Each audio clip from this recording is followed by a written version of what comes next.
Close the show, I'm gonna be like, whatever, blah, blah, blah, blah. Go have yourself a ball, but first, let us take a selfie. Together? Yeah.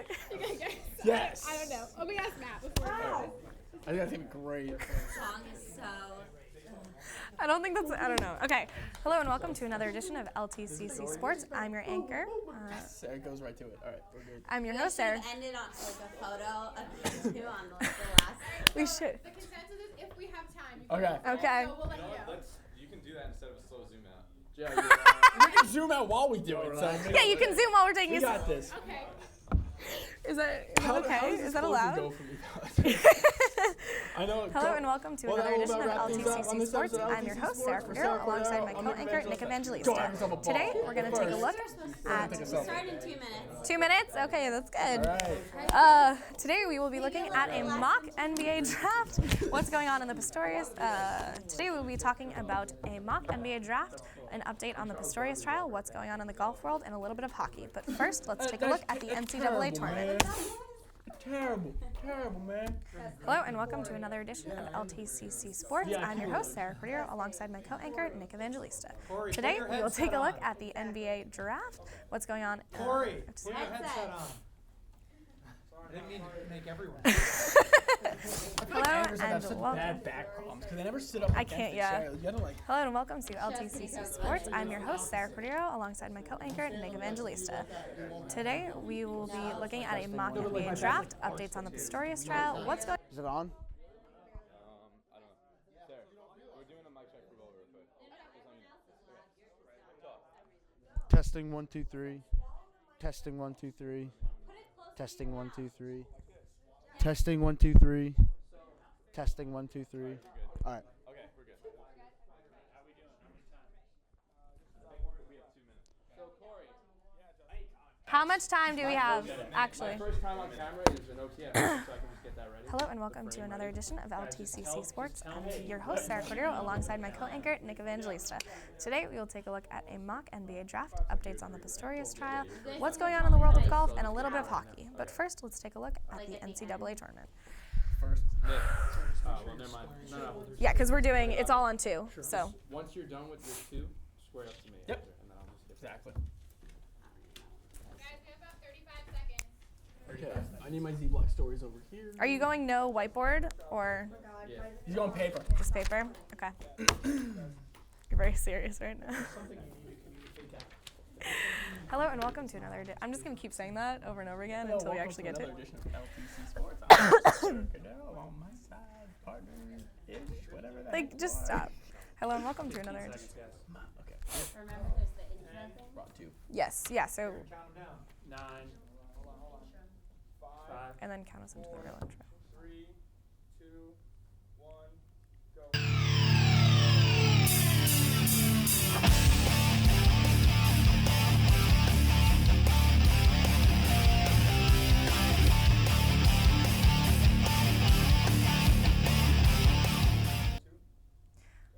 Hello and welcome to another edition of LTCC Sports. I'm your host, Sarah Cordero, alongside my co-anchor, Nick Evangelista.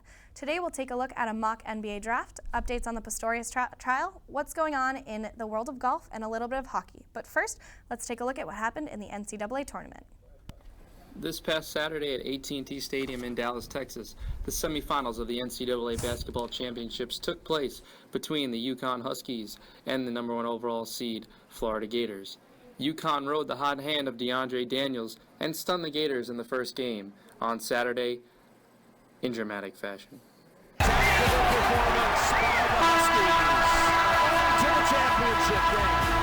Final score, UConn 63, Florida 53. The next game between the Wisconsin Badgers and Kentucky Wildcats turned out to have one of the best finishes this season. Outside. This is the point where he always hits it. Trayvon Jackson's last-second shot attempt was no good for Wisconsin, and the Kentucky Wildcats survived yet again by a score of 74-73. We just don't let the games go, and no matter what, we know we have a chance to win. So we always just try to keep fighting and keep it close. After UConn's win over Florida in the men's Final Four and UConn's win over Texas A&M in the women's Final Four, both schools set up for a chance to sweep the national championship. A school winning the men's and women's national championship game in the same year has only happened once. by UConn in 2004. The women defeated Notre Dame 79-58 in the championship game. Justin D'Angelo has more on the men's championship game. This past Monday, the national championship game was played between the Kentucky Wildcats and the UConn Huskies. This was a rematch of the 2011 championship game played in Houston, Texas, which was won by UConn. The Huskies were able to defeat the Wildcats this year 60-54. Senior Shabazz Napier had 22 points, 6 rebounds, 3 assists, and 3 steals in the win. Ryan Boatwright also added 14 points to give UConn their second title in 4 years. Tapped under the hands of Boatwright with 5 seconds, and this most improbable tournament run comes to an end with a UConn championship. The Huskies once again are in basketball heaven.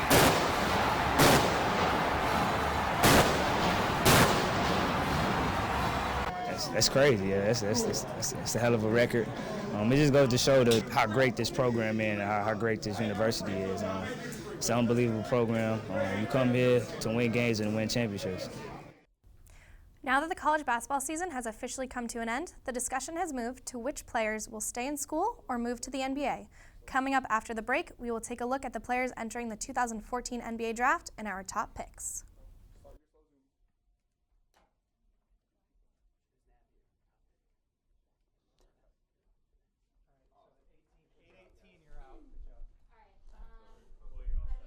Yep, we're good.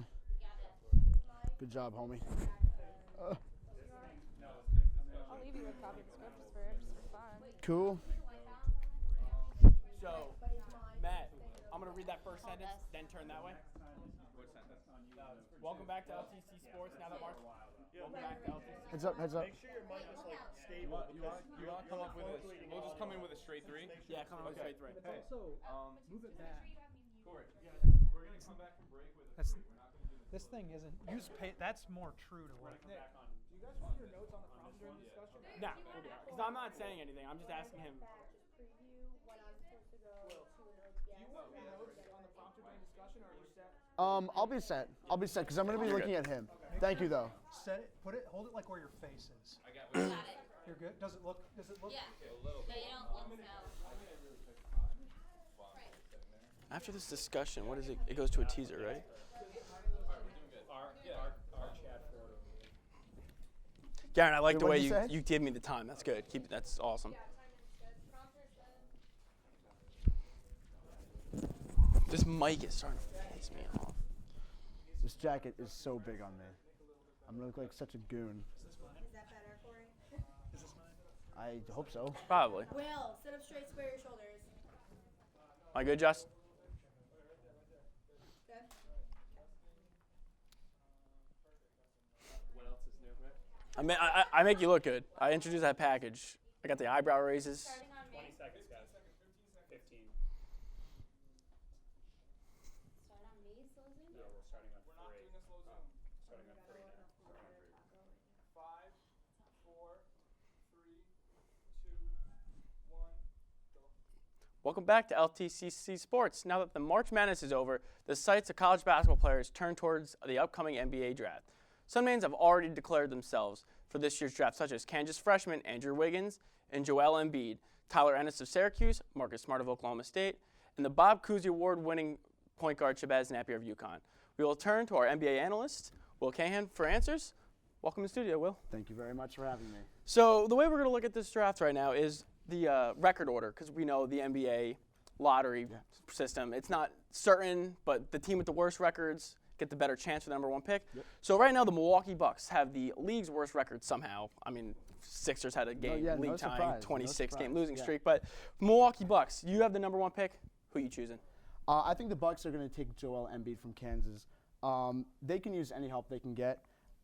They need an identity and a centerpiece. And, I mean, they have a nice core in Larry Sanders and John Henson. But Embiid can deliver that. I mean, he may not offer much offense, but he can definitely develop into a nice anchor for defense in the center of the paint for Milwaukee. Despite a 26-game losing streak, the Philadelphia 76ers have possible Rookie of the Year candidate Michael Carter-Williams, who they picked from Syracuse last year. That's right. Who do you see with the 76ers going with this year? I think they're going to take Jabari if he declares for the draft. Jabari can really do everything on the offensive side of the ball. He's a natural playmaker. He has extremely high basketball IQ playing under Coach K. A lot of scouts question his defense, which is understandable, but he's very tough to pass on. He's a natural playmaker, and he'll make an immediate impact wherever he goes. And Another team with a possible Rookie of the Year candidate, Victor Oladipo. Orlando Magic, number 3 spot. Who would be the best suit for them? I think they want to take Andrew Wiggins, but I think they're going to go with Dante Exum from Australia. A lot of scouts question his level of competition because it's not great over there, but he's freakishly athletic, and they're looking for a true point guard to go with Oladipo in the backcourt. They would take Wiggins, but it's very crowded at the 2 position with Aflalo and Tobias Harris. After a rebuilding year, the Boston Celtics they stocked up draft picks for the next 3 years from the Brooklyn Nets. Where do you see the Boston Celtics going? I think they're going to get a steal in Andrew Wiggins because I think Wiggins could be the first pick. He's unbelievably athletic, possibly the best player in this class, unbelievably skilled, and he can play the 2, 3, and the 4. He's an elite defender. And he's going to possibly be the next NBA superstar. As another guard to go with Avery Bradley and Rajon Rondo. Exactly. That would be a good pick. Absolutely. How about the Utah Jazz? The Utah Jazz are going to go with Julius Randle from Kentucky. A lot of scouts call him the next Zach Randolph of the NBA, and they're not far off base at all. He can score any way he wants to in the post. Scouts question his jump shot, which is understandable, but he would be a great addition with Derek Favors and Enes Kanter for the front court in Utah. Now we'll go to the Golden State team. So we got Los Angeles Lakers. Had a very bad year. Kobe injury plagued. Only played a couple games. Where do you see them going? Well, they're on the cusp of their rebuilding phase, and I don't think Noah Vonleh would be a bad start. I think they're going to be tempted by Marcus Smart, who would be a good point guard, but I think they're going to go Vonleh, who's a beast on the boards. He has a massive wingspan of 7 feet and 4 inches, so you can't go wrong there, and he would be a nice start. How about the Sacramento Kings? They're going to be the one to take Marcus Smart. He'd be a great backup to Isaiah Thomas, who's put up great numbers for only being a 5'9" point guard. He was going to declare for last year's draft, but he got cold feet, and it kind of hurt his draft stock because he had that altercation with the fan in Texas, and Oklahoma State did not have a good draft, but he can do everything you want as a point guard, and he can even play the 2. We'll go with the Detroit Pistons now. They've had a very down year. Where do you see them going? Yeah, they've had a very disappointing year. I mean, they were supposed to be good with the project in Andre Drummond, Brandon Jennings, Greg Monroe, and they've really underperformed. I think they're going to go with Gary Harris, who can really start to reignite that 2-guard position for them. I mean, he's in-state, and he can do well. Cleveland Cavaliers, they found themselves looking out. They were 4 games behind of the number 8 seed in the Eastern Conference last year. Kyrie Irving, Jared Jack, Deion Waiters. What do you think we're going for them? I think they're going to make a mistake in going with Aaron Gordon. They need an upgrade at every position other than point guard. He's a project. He's only good on defense, and I think they'll make a bad mistake there. All right, Will, you heard it from our NBA analyst. Coming from you, that's the top draft picks. That about wraps up what we have here for the NBA draft. We'll be right back after the break, moving from one court to the next with an update on the Pistorius trial. Don't touch that dial.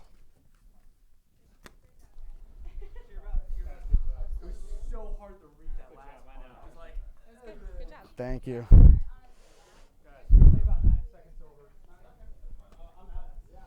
Sorry, I talked a little more than I should have.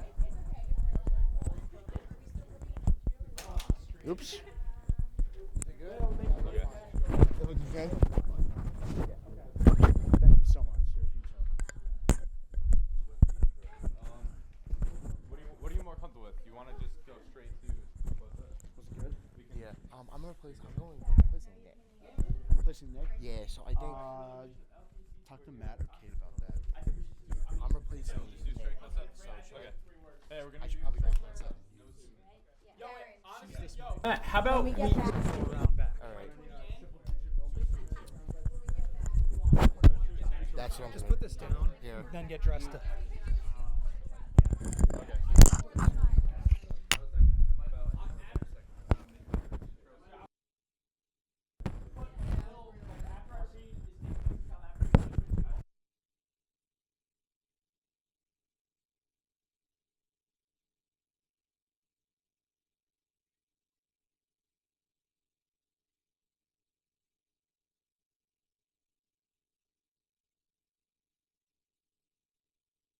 Ow now, brown cow. Okay, so I can start off the discussion saying, as we know, there have been a lot of changes to the rules in the NBA and in the MLB. Instant replay is one of the first rules, and then I can kind of. Yeah, that's fine. Okay. I'll just follow your lead. Okay, perfect. Can you guys set up like how you were? I have to turn. I'll turn. Yeah, we're starting on. It's not starting on. We're starting on 3, yeah. Yeah, we're starting on. 5, 4, 3, 2, 1, go. Welcome back to another edition of LTCC Sports. Oscar Pistorius, the once beloved Paralympian sprinter, now faces a potential life in prison sentence after allegedly murdering his girlfriend in South Africa this week. Matus Bukowski has more on the story. Oscar Pistorius is an Olympic and Paralympic athlete from South America. Pistorius had both his legs amputated when he was just 11 months old. He was able to compete due to his prosthetic legs, which have earned him the nickname Blade Runner. Pistorius has been charged with a series of crimes, most serious of which is the premeditated murder of his model girlfriend, Riva Steenkamp.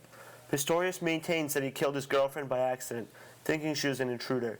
Pistorius is convicted of premeditated murder. He'll spend the rest of his life in prison without the possibility of parole. Earlier this week, Pistorius testified. He gave a 3-hour insight into his life and how hard it was for him growing up. He was also forced to recall the night of February 14, 2013, when he broke down in tears. Pistorius is acquitted of murder. South African law stipulates that the court must consider the separate, lesser charge of culpable homicide or manslaughter, for which he could receive between 6 and 15 years in prison.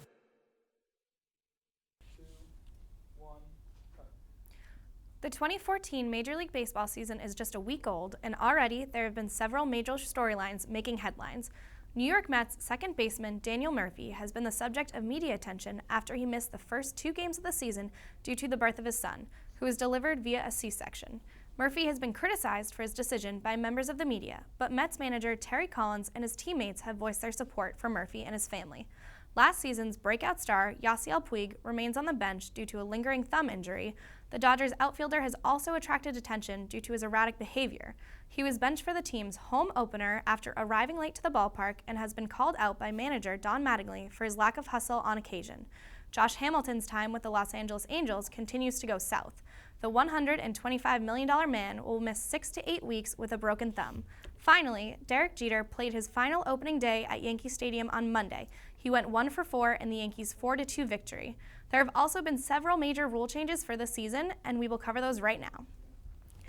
So, as we know, there have been a lot of changes. One of the first is the instant replay rules, and those new rules have expanded how much they can use instant replay. Now coaches have the ability to challenge one play, and if that play is overturned, they get one more. And after the 7th inning, any play that is questionable can be challenged from the crew chief. And if you want to take a look at what plays can and can't be challenged. I really like this rule because the MLB is looking toward the NFL, who has a great replay system.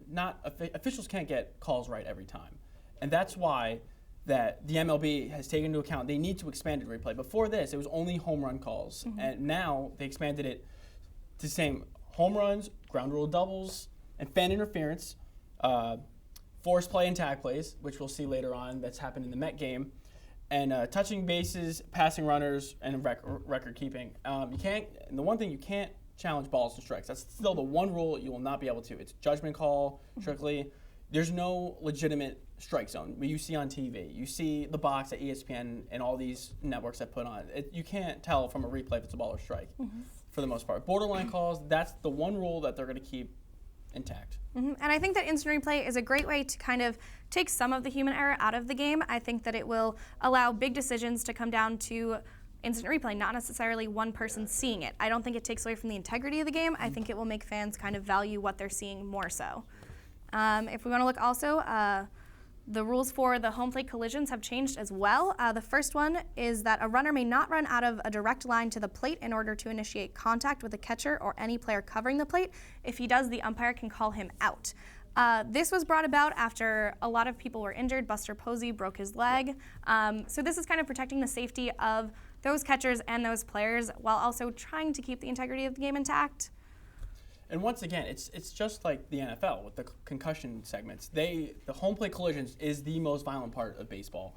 and it was inevitable. It was a part of the game. I do like the way they made this rule with no collisions, lowering your shoulder to an opposing catcher, going deliberately out of your way to try to dislodge the baseball. The only rule I don't like is the new rule where the catcher cannot be covering the plate before he has the baseball. That's the one thing that we'll also see that's happened. It's hard to interpretate. It's the umpires need to have better judgment and know these rules better. That is the one thing they're not understanding is how these rules are going to be interpreted. And the catcher it's a natural feeling to block the plate, and that is what they've always learned. So now that they have to adjust their plays, we're going to take a look at a couple plays right now where it's unnatural. But yeah, and one of the things, new Red Sox catcher AJ Pierzynski mentioned that it's one of those things as a big league catcher, I signed up for it. You never want to see guys get hurt, and you never want to see guys go down because of it, but it's part of the game, and you signed up for it. So some of the players have had a hard time adjusting, but hopefully it will be for the betterment of the game. This is an instance where instant replay was used and a play was overturned. This actually came back and changed the game because the Mets were able to come back and score a grand slam and walk off with that. And as the player on second was called out, and then the Mets manager asked for a replay, and they replayed it and they overturned it. So that was his first successful challenge of the season, and it did change the course of the game. And that's why these replay rules have been put into effect. They've been put into effect so these small calls that are major calls can change the result of a baseball game. And as you see, there have been ways that managers have abused this rule. John Madden found out the rule should be, where interpreted by the rule book, that managers have to approach the umpire as soon as the play is over, but they're now walking slowly so they can have the people in the dugout check the replay to see if it's okay to challenge. They'll give them a thumbs up, and then they'll do that. That is one of the rules and loopholes that they didn't think would be necessary, but now it's happening. Now we go back to this play. What happened in the Yankees-Blue Jays game this week was Francisco Cervelli was called out after an awesome throw by Colby Rasmus from center field. As you see, rounding third, Cervelli comes in, but Jay Tolley, the catcher of the Blue Jays, was blocking the plate. And technically by the rule book, it should be safe, but that's another thing the umpires are going to have to work on with their new rules and how to fix that. Yeah, I think it is a little too soon to tell, but I think that all these rules are trying to help the integrity of the game and not hurt it. Coming up next, we will take a look at what is going on in Augusta this weekend and the most recent cover of Golf Digest. We will also look at the 19-year-old ladies golfer who just won her first major.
Can you just tell us a minute and then 30 seconds because it's a really short discussion? What? For our discussion, we have 2 minutes. So How do I look? Like Do I look 1 good? minute and then 30 seconds. Look for my hand signal. 10 seconds. 10 seconds. We're doing this all 5, 4, 3, 2, 1, go. Welcome back to LTCC Sports. As the weather is getting warmer and people are spending more time outside, golf is becoming a popular topic again. So let's start that discussion right here with a look at Lexi Thompson.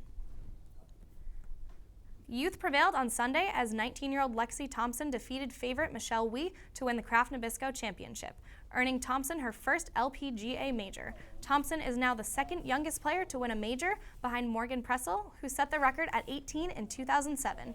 As is tradition, the 19-year-old celebrated her 3-stroke victory with a jump into Poppy's Pond.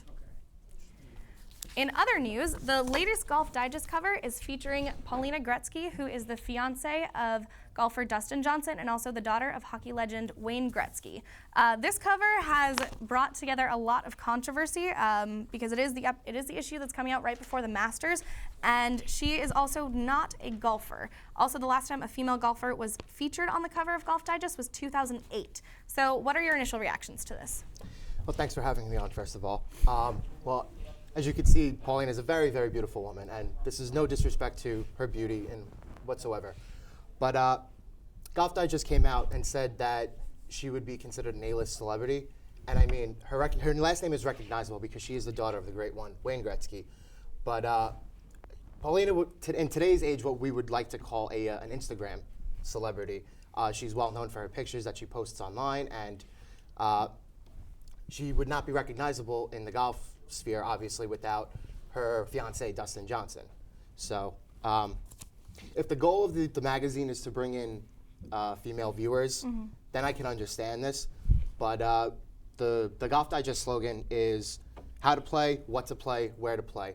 And I just think that for the better promotion of the game, you would be better suited to put an LPGA golfer, well-respected women in the game, would probably be a better fit for the cover. Mike Wynn, the LPGA Tour Commissioner, has come out and said that if a magazine called Golf Digest is interested in showcasing females in the game, yet consistently steers away from the true superstars, something is totally wrong. I agree with this. I don't think there's anything wrong with her, but I think that there is a large pool of female athletes who could have easily been on the cover, and that's how it should have gone. Stay tuned after the break as we look ahead at the much-anticipated boxing rematch and dissect the damage that the NYPD and NYFD did to each other when a friendly game turned ugly.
What's better than a boxing match between Manny Pacquiao and Timothy Bradley that ended in a controversial ending?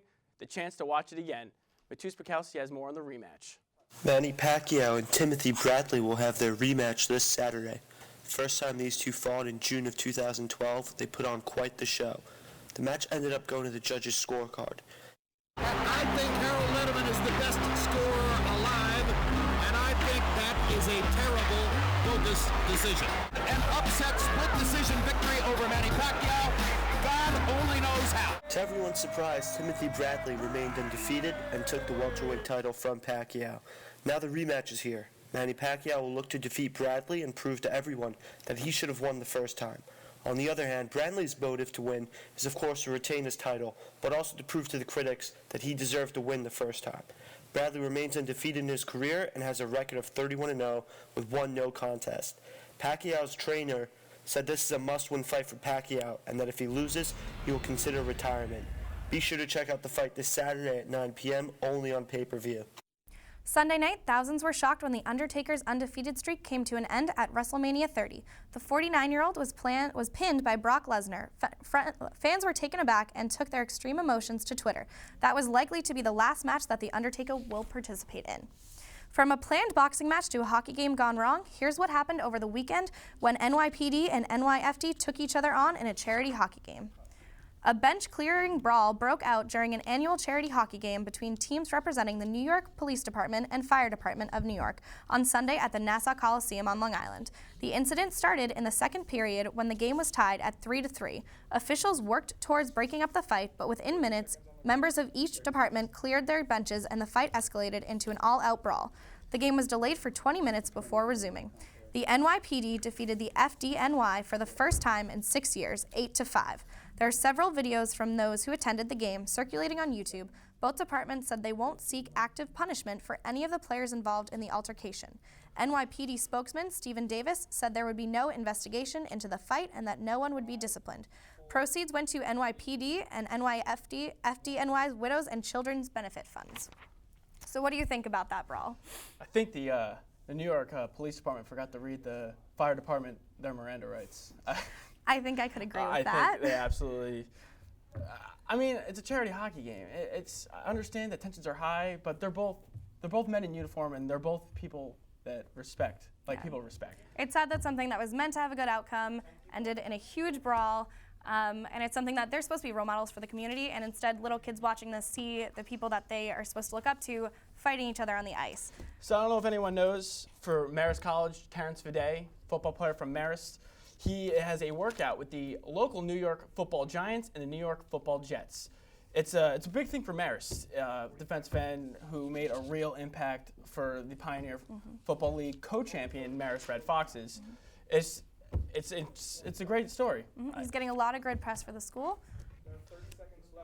And it's a great way for the program to look to get better next year and continue their good fortune. So everyone make sure today is the first day of the Masters. It is going on in progress right now, which is Masters' most prestigious content. Well, that'll wrap things up for LTCC Sports. For Sarah Cordero, I'm Nick Evangelista. Go have yourself a ball. But first,